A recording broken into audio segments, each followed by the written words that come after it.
வெண்டைக்காய் புளிக்குழம்பு செய்யலாம். வெண்டைக்காய் நல்லா கழுவிட்டு நம்ம இதை ஒரு துணியில், நல்லா காட்டன் துணியில் ஈரம் இல்லாத தொடச்சிடலாம் ஃப்ரெண்ட்ஸ்.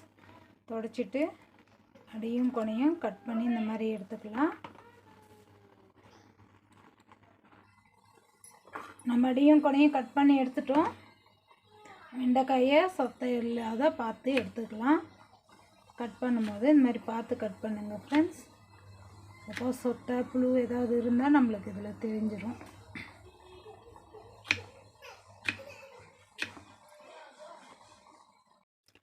வெண்டைக்காய் கட் பண்ணி எடுத்துட்டோம். வெங்காயம், பூண்டு, கொத்தமல்லி தழை, தேங்காய், தக்காளி, புளி இதை நம்ம வணக்கிக்கலாம் ஃப்ரெண்ட்ஸ்.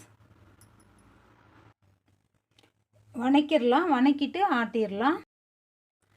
வெறும் பாண்டில் நம்ம கட் பண்ணி வச்சுருக்கிற வெண்டைக்காயை வறுத்து எடுத்துக்கலாம். எண்ணெய் விடாத ஃபஸ்ட்டு வறுத்து எடுத்துக்கணும்.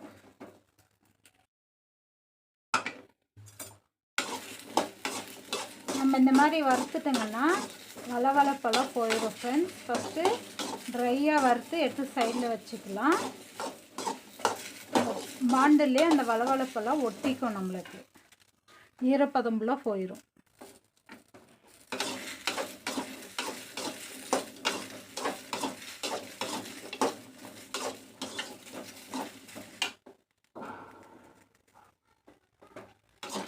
வெண்டைக்காயை வறுத்தாச்சு. இதை எடுத்து ஒரு 5 நிமிஷம் போல் ஆறட்டும். நம்ம மசாலா ரெடி பண்ணிக்கலாம். மசாலாவுக்கு கொஞ்சமாக எண்ணெய் சேர்த்திக்கலாம்.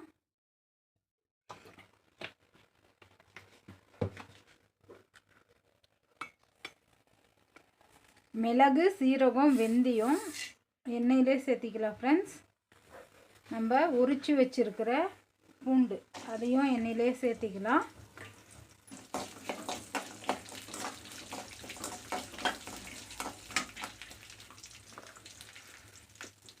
கட் பண்ணி வச்சுருக்கிற வெங்காயம்,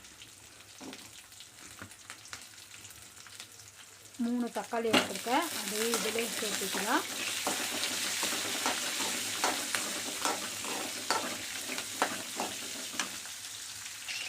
எடுத்து வச்ச தேங்காயை நான் மிக்சியில் ஒரு டைம் சுற்றி எடுத்துகிறேன். அப்போ தான் நைஸாக மையும். வாசனைக்கு கொத்தமல்லி தழையும் சேர்த்துக்கலாம்.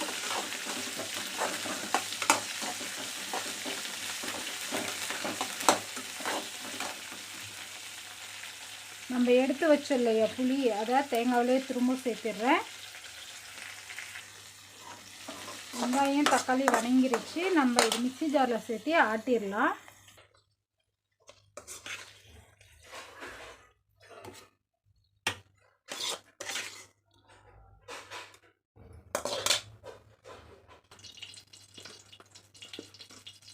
காரத்துக்கு நம்ம புளி வச்சுருக்கிறதுனால கொஞ்சம் கூடுதலாக சேர்த்திக்கலாம் ஃப்ரெண்ட்ஸ். காரம், மிளகாத்தூள் சேர்த்தியாச்சு.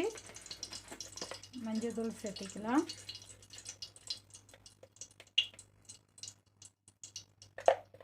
நல்லா நைஸாக ஆட்டிடலாம். மசாலா ஆட்டியாச்சு ஃப்ரெண்ட்ஸ். வெண்டைக்காய் தாளிச்சிடலாம். நம்ம மசாலா வணக்கணுங்க இல்லையா, அதே பாண்டலில் எண்ணெய் கொஞ்சம் அதிகமாக சேர்த்திக்கலாம். சேர்த்துட்டு நான் 1/4 கிலோ வெண்டைக்காய் தான் வாங்கிட்டு வந்திருக்கிறேன். நான் அதுக்கு தகுந்த மாதிரி தான் மசாலாவும் ரெடி பண்ணிகிட்டு இருக்கேன். எண்ணெய் சூடான உடனே கடுகு நல்லா பொரியட்டும். கடுகு பொரிஞ்சிருச்சு. நம்ம கருவேப்பிலை சேர்த்திக்கலாம். வணக்கி வச்சுருக்கிற வெண்டைக்காயும் சேர்த்துட்டு இது நல்லா வணக்கலாம். எண்ணெயிலே நல்லா ரோஸ்ட் ஆகட்டும்.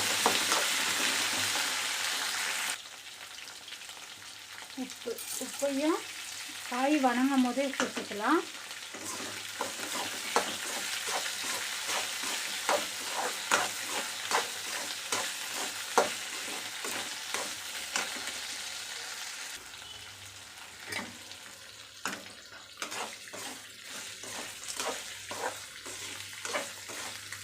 நல்லா ஒரு 5 நிமிஷம் போல் காய் நல்லா வணக்கிக்கலாம் ஃப்ரெண்ட்ஸ். அப்போ தான் சாப்பிட்றதுக்கு நல்லாயிருக்கும். இந்த காய் நல்லா வணங்கிடுச்சு ஃப்ரெண்ட்ஸ். நம்ம ஆட்டி வச்சுருக்கோங்க இல்லையா மசாலா, அதையே இதிலே நல்லா சேர்த்திடலாம்.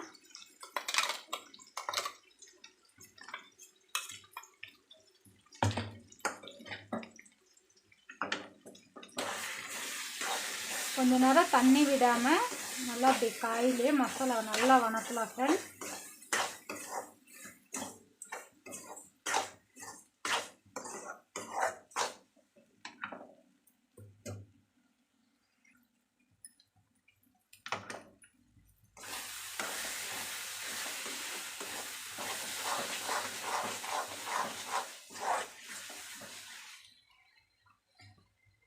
தேவைக்கேற்ப தண்ணி சேர்த்திக்கலாம். நான் மிக்ஸி ஜார் அரைச்சி அப்படியே தண்ணி சேர்த்திக்கினேன்.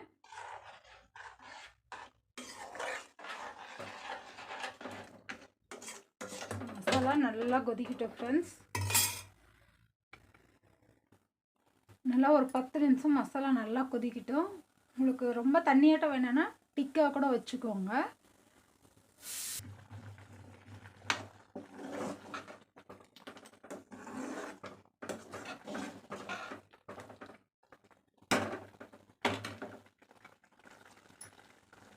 குழம்பு கொதிக்கிறதுக்குள்ளே தொட்டுக்கிறதுக்கு உருளைக்கிழங்கு சிப்ஸ் ரெடி பண்ணிடலாம். உருளைக்கிழங்கு நல்லா கழுவிட்டு எடுத்துக்கலாம் ஃப்ரெண்ட்ஸ்.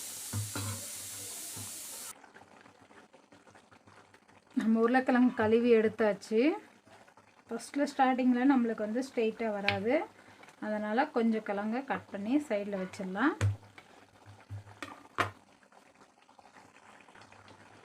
மேடு போல் இருக்கிறத கொஞ்சம் சைடில் கட் பண்ணிட்டு நம்ம ஸ்லைஸாக கட் பண்ணிக்கலாம்.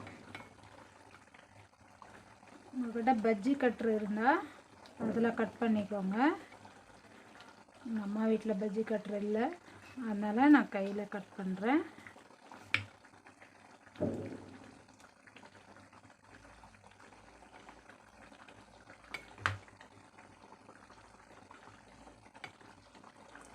பாருங்கள், இந்த திக்னஸுக்கு நான் கட் பண்ணுறேன்.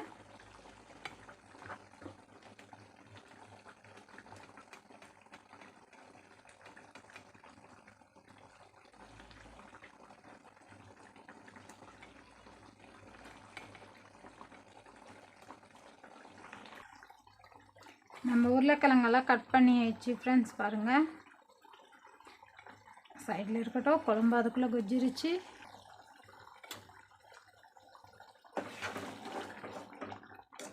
குழம்பு ரெடி ஆயிடுச்சு. வெண்டைக்காய் காரக்குழம்பு. ஸ்டவ் ஸ்லோ பண்ணிடலாம். குழம்பு ஆயிடுச்சு. பாத்திரத்தில் செட் பண்ணிடலாம்.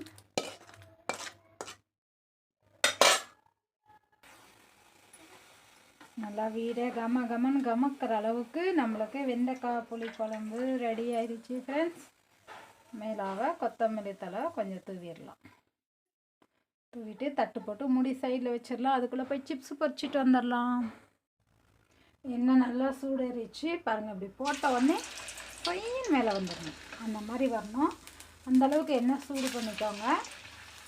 சூடு பண்ணிட்டு நம்ம போட்டு பொரிச்சு எடுத்துடலாம்.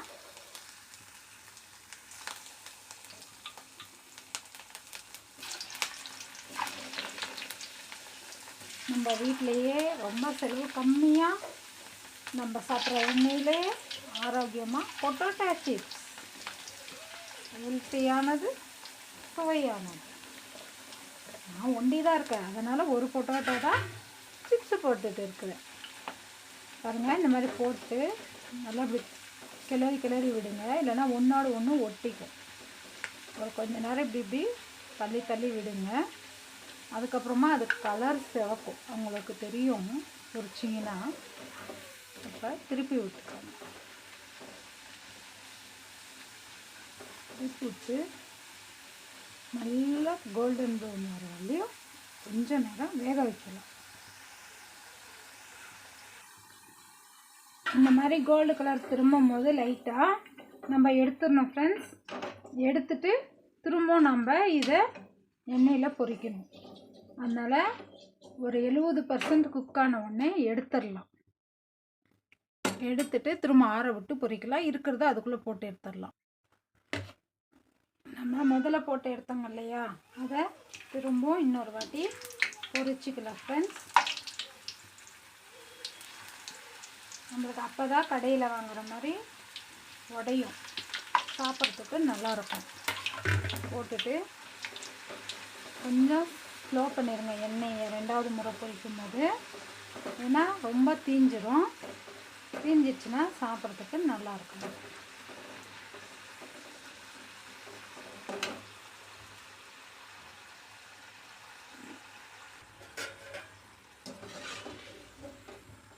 நம்மளுக்கு இந்த மாதிரி கலர் திரும்பின உடனே எடுத்துடலாம் ஃப்ரெண்ட்ஸ்.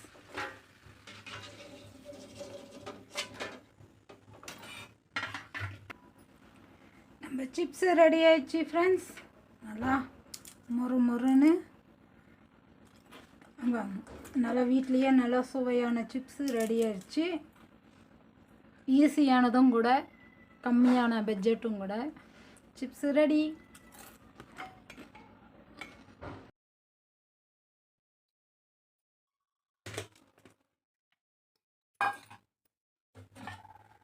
சூடாக சாதம், நல்லா சூடாக வெண்டைக்காய் புளிக்குழம்பு,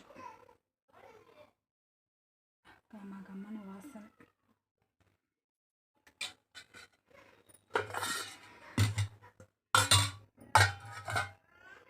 தொட்டுக்கிறதுக்கு நம்ம வீட்டிலையே ரெடி பண்ண சிப்ஸு. அவ்வளோதான் ஃப்ரெண்ட்ஸ், மார்னிங் டிஃபன் ரெடி ஆயிடுச்சு.